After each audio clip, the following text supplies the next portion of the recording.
What up, leaders? Welcome back to my channel. We're back on Cemetery Road. In fact, at this point it's called the Vlissengen Road. We're looking north towards the Larapinter Cemetery, and the next intersection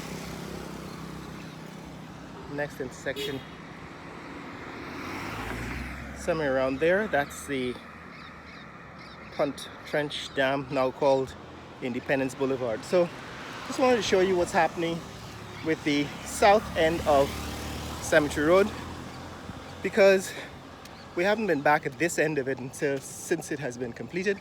Over here, that is Liana Nursery School, and we just passed that intersection, which is opposite, or at the corner of St. Pius X Roman Catholic Church here in East Ramville. Now, the last time we were here, they were still building these bridges. In fact, this one was not even framed or set up, so this is kind of new. This is a pedestrian bridge in the middle of the walkway. Now, the walkway is no longer straight. Now, this is the kind of thing that I think is characteristic of Guyanese engineering. It's all made up, put together in a slapdash manner. They just make it up as they go along. So this walkway under my foot has a depression in the middle, sinking. But what I'm pointing out now is the fact that it is not straight, because they didn't take the trouble to line up the walkway. See, this would have been the center of the walkway we just left. They just twisted the walkway so that they didn't have to actually do the work to make the walkway align. So this is the center, the last piece. It's about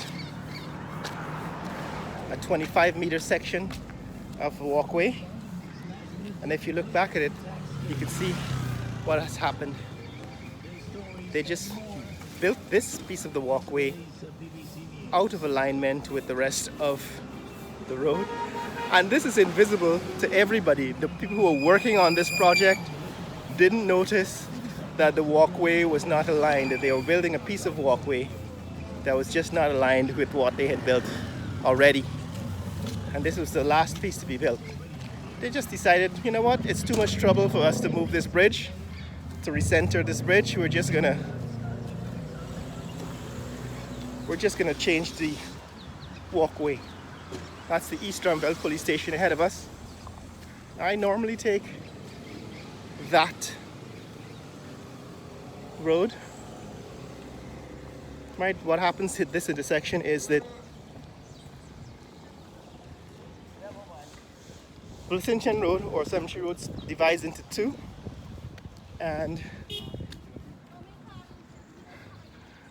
I'm taking the section that is northbound. I normally take the section that's southbound. I'm taking the section that's northbound. Now, what they did here is, if you look at the walkway, in fact I will show you both.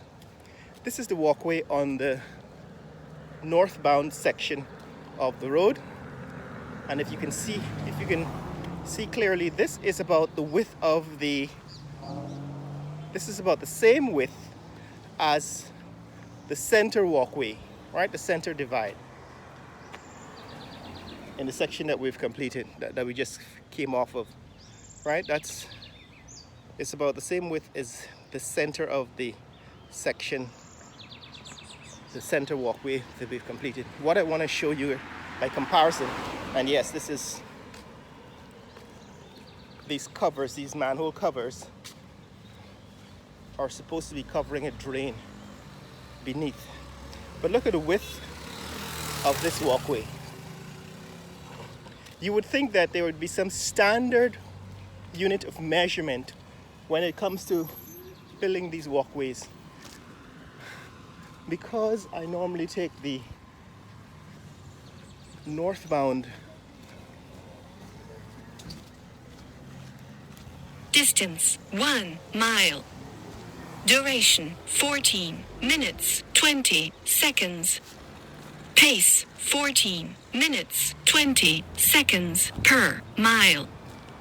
Yes, because they normally take the northbound section, which is this one. I can show you that the walkways here are built differently. Now, look at the entrance ramps. The ramps to the entrance of driveways on the other side of the walkway. And look at the width actually is not as different as I thought it was, because they seem to have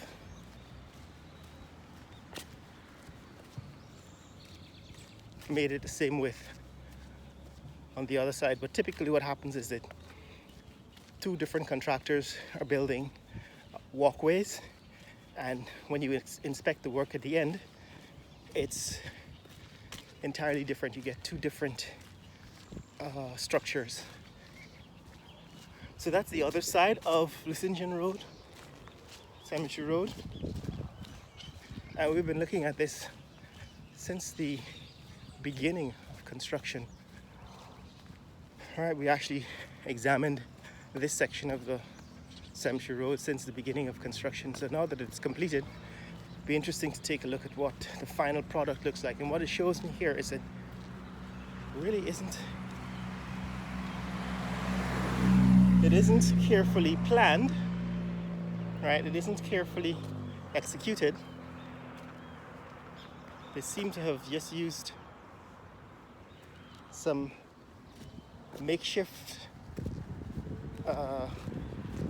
mixture of bitumen and stone to create walkways in some areas, and they used concrete in some areas. And you can guess what will happen over time. They will wear and age differently. Talked about this little park here, which I refer to as a Vest Pocket Park. It's a privately maintained little park here in East Rumveld. They've called it Vlissengen Square Promenade, a community initiative for the people, by the people. What could have been part of the construction here was some kind of landscaping to ensure that the sides of the road, the parapets, are maintained. But first of all, weeded, cleared, and then maintained, landscaped. But that is, of course, not part of the way we see construction, public construction, infrastructure in Guyana. People are still parking on the sidewalk, and that is also quite normal. In Guyana, it's kind of invisible. Nobody thinks about the pedestrian who has to walk on the walkway. But this is what's happening. They've completed the construction of the Vlissengen Road, but you get the impression that it's not really following some kind of building code. There's no standard and no quality control. There's no quality control. For example, this walkway just ends here abruptly where the old one begins. Now, this is what I'm trying to tell you. When they first started building this walkway, all of it was this narrow strip of concrete. So I'm glad that they actually made it wider, but this should have extended all the way to the intersection, all the way to the corner of Vlissengen Road and Mandela Avenue. So that's what it is, guys. This is the final completed construction of Cemetery Road, aka Vlissengen Road. And this is the intersection with Mandela Avenue, or Back Road. This used to be called the Back Road. And that's what it looks like. I have to say that for me, it doesn't look much different from what was here before. But we'll see how it ages and how things wear and tear with time. This is what the sidewalk looks like on the Back Road, Vlissengen Road. Just some slabs of concrete that cover the drain below. there is no code, so the width of this sidewalk is different, and there is no alignment, no standard. I would say this is the responsibility of the Bureau of Standards, right? The Guyana Bureau of Standards should set the standard for how these roads are laid out, how these walkways are built, the width of them, the height of them, the smoothness, so there are no trip hazards. But that isn't being done. But this is what we complain about in Guyana. The thing is that it should be obvious to the people who are building this stuff. Now look at this. This is a major trip hazard, because if you're walking in night, you could end up in the drain with a broken leg. All right, this is what we are legitimately complaining about, because nobody's paying attention to quality control in this country. And in a recent interview, the president says he sees nothing wrong. There's nothing wrong with the problems that people are highlighting about infrastructure. Meanwhile, the contractors are making off with billions of dollars, billions of Guyana dollars, hundreds of millions of US dollars for this kind of substandard work. And of course, the PVP supporters are telling you, you just want to support the opposition. But that's it, guys. That's what's happening in this neck of the woods. Share this video with friends and family around the world. Let people know what's happening with Cemetery Road and Vlissengen Road. This is also Back Road or Mandela Avenue. Share this video with friends and family around the world. Let people know what's happening in the fastest growing country in the world, Guyana. Later.